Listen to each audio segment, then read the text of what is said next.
All right, Shalom. This is Brother Kasha Kwala coming back at you with another lesson, giving all glory, honor, and praises to Yahweh, Ba'ashem, Yahweh Shai, Ba'ashem, Machakwadash. Double honors to the apostles and the elders of Great Millstone who rule and teach well. Peace, love, salutation to the elect 144 first fruit. All right, and today is going to be a lesson on. I know we're going into some times, and you just got to settle some things within your mind. I know Bishop Tazwan did a good lesson on it, and one thing I wanted to, I know you've heard it, you've heard it before, but is facing that that facing death, pretty much. Okay. So actually, I want to start off with another precept. Where is it? I want to say this. Give me 1 second. I'm gonna find it in the scripts. Let me say it's in Psalms 116.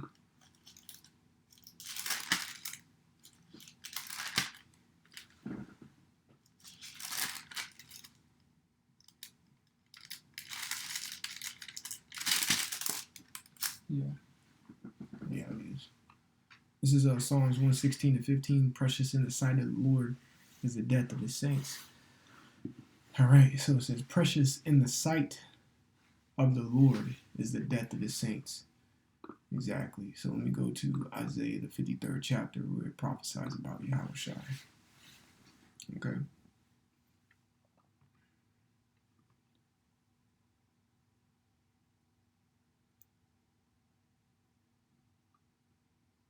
This is Isaiah 53 and 10. I'll start at 7. He was oppressed. And this is speaking of the prophecy of Yahweh Shai. So it says, he was oppressed and he was afflicted, yet he opened not his mouth. He is brought as a lamb to the slaughter, and as a sheep before her shears is dumb, he opened not his mouth. He was taken from prison and from judgment, and who shall declare his generation? For he was cut off out of the land of the living. For the transgression of my people was he stricken. And he made his grave with the wicked and with the rich in his death, because he had done no violence, neither was any deceit in his mouth. Verse 10. Yet it pleased the Most High Yahweh to bruise him. He had put him to grief. When thou shalt make his soul an offering for sin, he shall see his seed. He shall prolong his days, and the pleasure of the Lord shall prosper in his hand. Exactly. So going back to Psalms 116 and 15, it says, precious in the sight of the Lord, the death of his saints. Well, according to Isaiah the 53rd chapter, this is a prophecy of Yahweh Shai. You can read what he went through, his tribulations, and he had to face death. He had to drink of that cup, and the Lord, it pleased the Lord. So yes, precious in the sight of the Lord, the death of his saints. Now, let me get Isaiah the 57th chapter, verse 1. It says, the righteous perisheth, and no man lay it to heart. Now, when Yahweh Shai went up onto that cross, hey, no man really laid it to heart, because, other than a few, but everybody wanted him up on that cross to ultimately just die, okay? Not knowing that he was doing something for them, all right? Because through Yahweh Shai and his sacrifice, all Israel saved, all right? But his blood is sprinkled on the elect. It says, and merciful men are taken away. Exactly. When you read about Yahweh Shai, he was wise, he was merciful. When you read John the 8th chapter, he healed, all those things. He had all attributes and all characteristics. So he was taken away. All right? None considering that the righteous is taken away from the evil to come. Exactly. Salaki. So the righteous is taken away from the evil to come. And if you want to dwindle it down, Yahweh Shai was taken away before 70 AD. All right? He was. Before the Romans came heavily down onto Jerusalem. All right? And that's just thinking of that on a low scale. Okay? Verse 2, he shall enter into peace. Exactly. Yahweh Shai entered into peace. All right? He entered into peace. They shall rest in their beds. All right? Bear with me 1 second.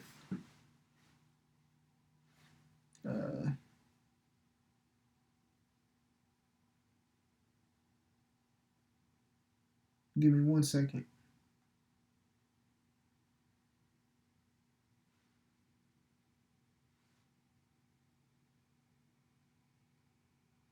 All right.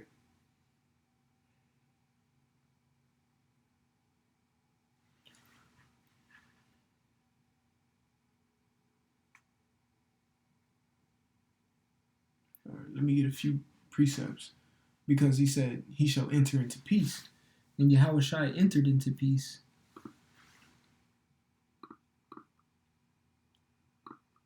This is Isaiah.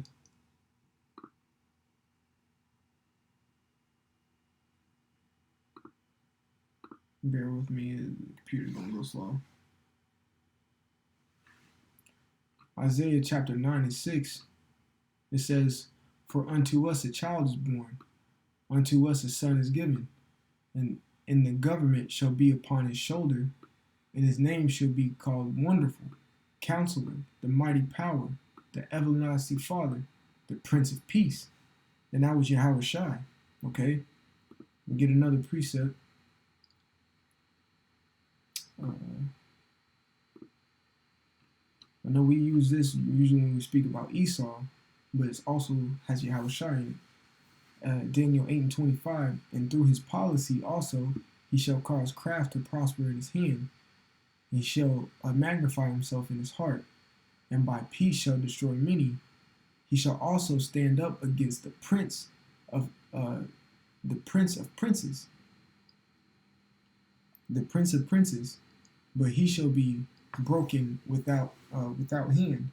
Exactly. And that prince of princes is Yahweh Shai. All right. The prince of princes. We're Yasha'arla, which Yasha'arla means Israel, or he is the prince of the power. Well, guess what? Who's the prince of the princes? Yahweh Shai. Okay? So going back, it says, he shall enter into peace. They shall rest in their beds, each one walking in his uprightness. Now, the thing about it is Yahweh Shai was perfect walking in uprightness on earth. And he's going to continue to do that forevermore. All right? And teach us of his ways. Okay? Right now and to come. All right? So, let me get another precept. Because I know Akim will bring out Revelation, the 20th chapter. And yes, hey, it's going to happen. Everything in the scripture is going to happen. Revelation 20:4, and I saw thrones, and they sat upon them, and judgment was given unto them. And I saw the souls of them that were beheaded for the witness of Yahweh Shai, and for the word of the Most High. So they had to drink of that cup, just like the sons of Zebedee, the sons of thunder, okay? James and John. They had to drink of the cup. And Yahweh Shai said, you going to drink of my cup? And they said, yeah. And he said, yeah, you shall drink of my cup. And look what ultimately ended up happening to them. James got smitten with the sword by King Herod, and John got sent into isolation in the island of Patmos when you read the book of Revelation, the first chapter. So they definitely drank of that cup. Okay? But they had to face death. Individuals in the scripts had to face death because of Yahweh Shai's name. And it's the same thing we're going to have to face. You got to let it settle in your spirit. But the thing about it is, it's precious in the sight of the Lord, the death of his saints. Also, it pleased to bruise. Because what? We messed up. So we had to take account of our actions. Okay? Through mercy, yeah, he may have mercy on some of us. Yahweh Shai said, and shoot, hey, being this right here, Isaiah 57 is mercy in itself. It says merciful men are taken away. and taken away from what? The evil to come. That's mercy right there. When Enoch was translated, that was mercy. When you read it in Genesis, okay, that was mercy. All right. When Yahweh Shai was translated, that was mercy. Okay, and ultimately conquered death, that was mercy. So going back, it says, and I saw thrones, and they sat upon them, and judgment was given unto them. And I saw the souls that were beheaded for the witness of Yahweh Shai, and for the word of the Most High. Correct. Yahweh Shai said people will lay hands on us. Okay? But take no thought of what you should say. Okay? Because it will be given to you. But at the end of the day, if you do have to taste of that cup, the Lord had mercy on you. Okay?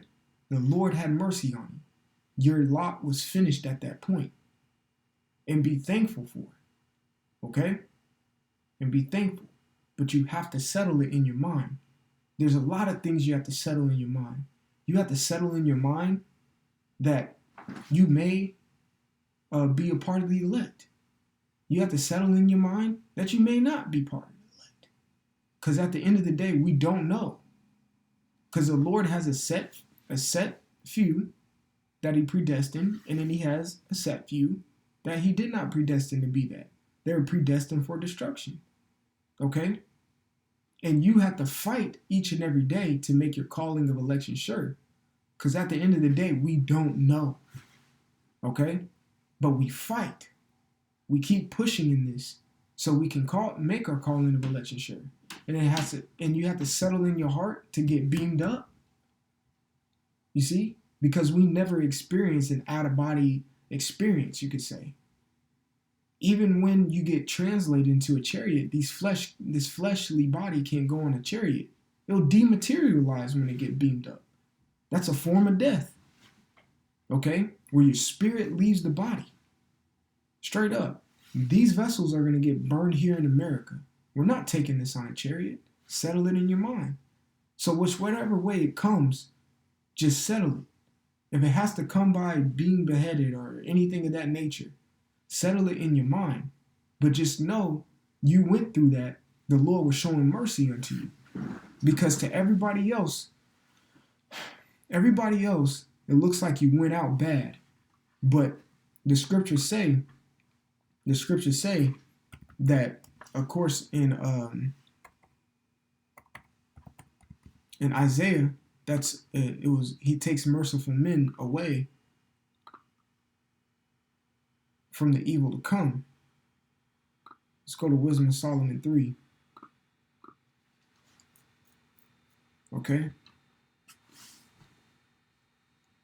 It says, Wisdom of Solomon 3:1, but the souls of the righteous are in the hand of the Most High, and there shall no torment touch them. Exactly. And if by way of death is how the Lord lets no torment touch you, then so be it. That's the Lord showing mercy unto you. You got to remember, the scripts say his ways are not our ways, his thoughts are not our thoughts, his ways are higher than our ways, and his thoughts higher than our thoughts. So just because he took you out in a manner that may seem devastating to others, that was a level of him showing mercy unto you. Okay? Settle this in your heart. Okay? All right. Let's see. Wisdom of Solomon, the 3rd chapter. I'll keep reading. Verse 2, in the sight of the unwise they seem to die, and their departure is taken from misery, and their going from us to be utter destruction.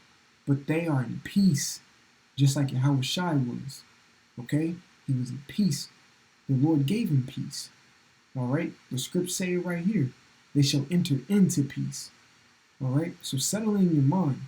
Even Revelation 20:4. That is mercy showing from the Lord. Straight up. We preach on the highways and byways that missiles are coming.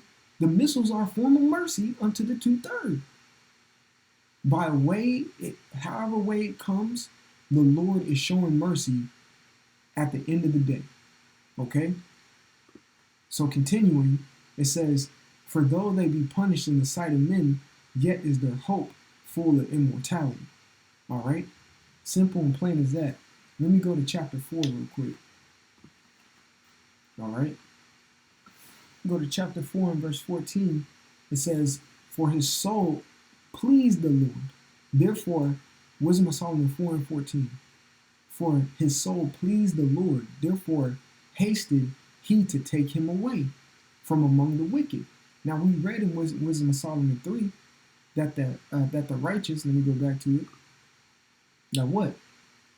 The souls of the righteous are in the hand of the Lord. That's what you got in, I think, the book of Matthew, where it says you can't pluck the elect out of the Lord's hand. Okay, when you a synopsis of it, he said, Yahushua said, you can't pluck the elect out of my hand, let alone pluck the elect out of Yahweh's hand. Yahweh's hand.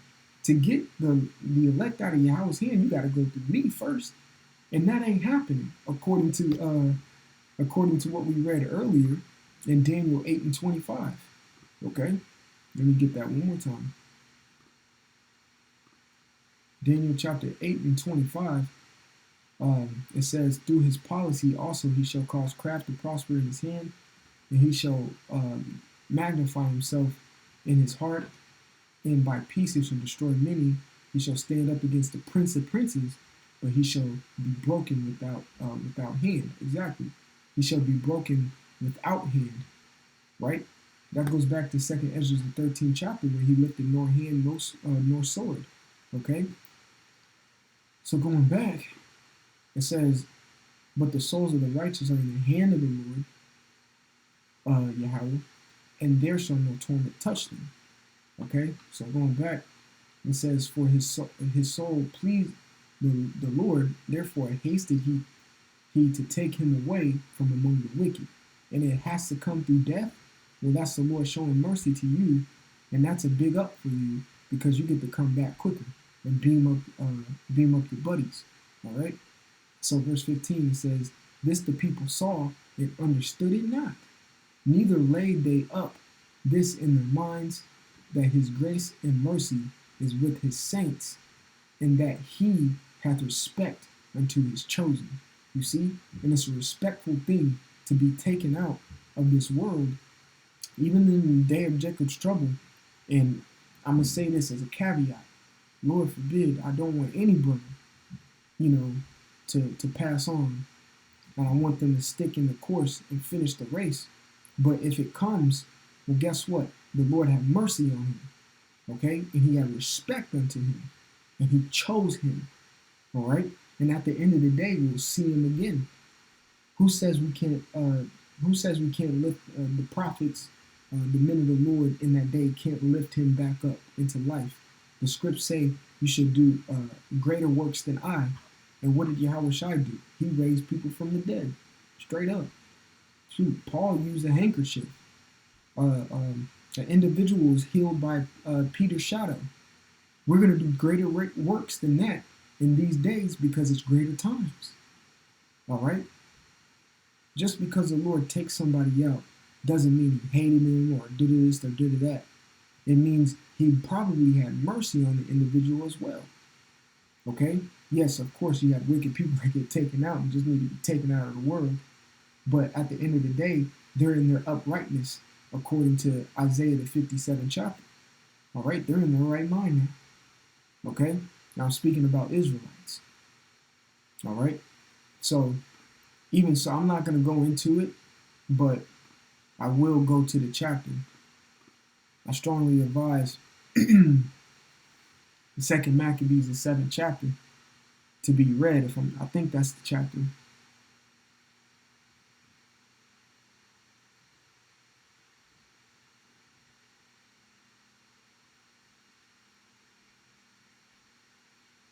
Yep.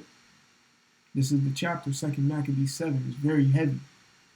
It put tears to your eyes and put fear in your heart too. But the 7 brothers went through a gruesome death, but they understood why, and the Lord took them out. All right? And it pleased the Lord to do so, because they knew, because of their forefathers, they were going through this, and what they'd done in their past lives. And even their mother had to go through it, when you read verse 20 right here. Okay? So I just wanted to put that out there, and Lord willing, it was edifying, and Lord willing, get your mental faculties going to settle every avenue a situation into effect in your mind. Hey, settle in your mind to get beamed up. Settle it. Settle in your mind to be face to face with death. Settle it in your mind. All right. So I want to give all glory, honor, and praises to Yahweh, Ba'ashem, Yahweh Shai, Ba'ashem, Chakadash. Double honors to the apostles and elders of Great Millstone who rule and teach well. Peace, love, salutation to the elect 144 First Fruit. It's your brother Kasha Qualif from the GMS Atlanta Church here in Georgia. And until next time, I'm going to say shalom.